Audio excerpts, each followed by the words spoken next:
waxa ay safarta la geliyo midda kale laga bixi istaasha boqolkiiba boqol kan ilbun la ku qaaday ishaada ciid u dilayso way hortaagantaa igor leexo kulanti wanaagsan oo xiiso badan daawadayaasha qiimaha badan ee bartaan ku xiran daawadayaal ku soo dhawaada muuqaalkan oo maanta aynu ku eegaynaa xiisad kulul oo ka dhex taagan Socdaal iyo Yaxbul oo ah laba qof oo caan ka barta TikTok-ga. haddaba sida aad ku maqasheen hordhaca muuqaalka Socdaal oo aad u caraysan ayaa dhowaan muuqaal uu soo duubay kaga falcelinaya Yaxbul oo si adag ugu xadgudbay Socdaal. haddaba muxuu ka yiri Yaxbul iyo Socdaal arrinka keenay inuu xanaaqa ayaynu halkan kugula wadaagi doonaa. fadlan channelka subscribe dhaho gambaleelkana furo si aad uga mid noqoto daawadayaasheena qiimaha badan ee bartan ku xiran. mahadsanid. okay, muuqaalkeena haddiinu usii gudagalna sida aad ogtihiin Socdaal oo ah fanaan caan ka barta TikTok-ga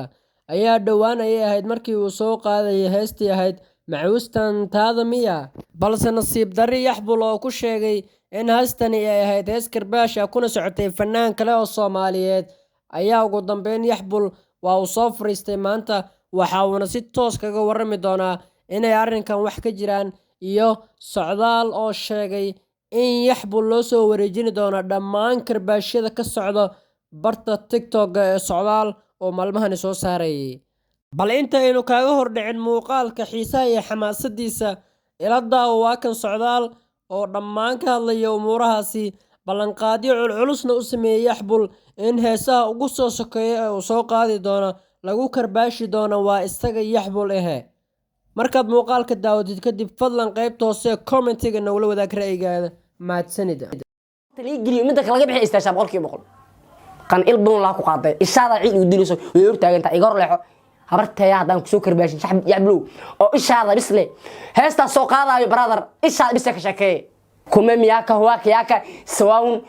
hindi meed ka dhaqdo weeye heesaan yaa ku soo qoray ama qurux dhiila ku soo qoray ama ayukaan la ku soo qoray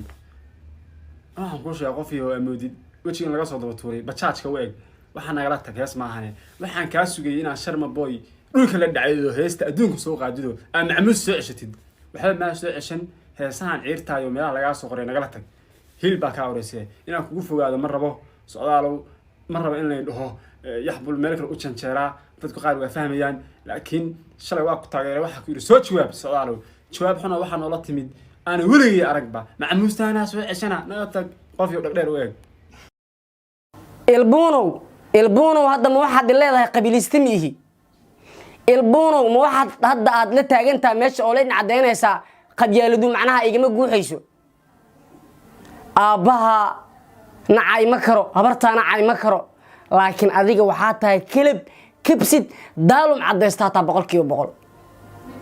ma waxa hadda aad ila soo fadhiisatay oo aad baraha bulshada soo fadhiistaad macnaha la inacadahay hebel maxaad ugu fogaaweysay hebel maxaad macnaha u soo karbaashi weysood ugu fogaaweysaa la inacada boqolkiiba boqol daaluma tahay kilibaa tahay xayawaanaan taa barada boqolkiiba boqol waxaana taas qajaan ciyaala suuq aan laga ciyaala suuqsanayn brother xeerka raggan waxa kama taqaanid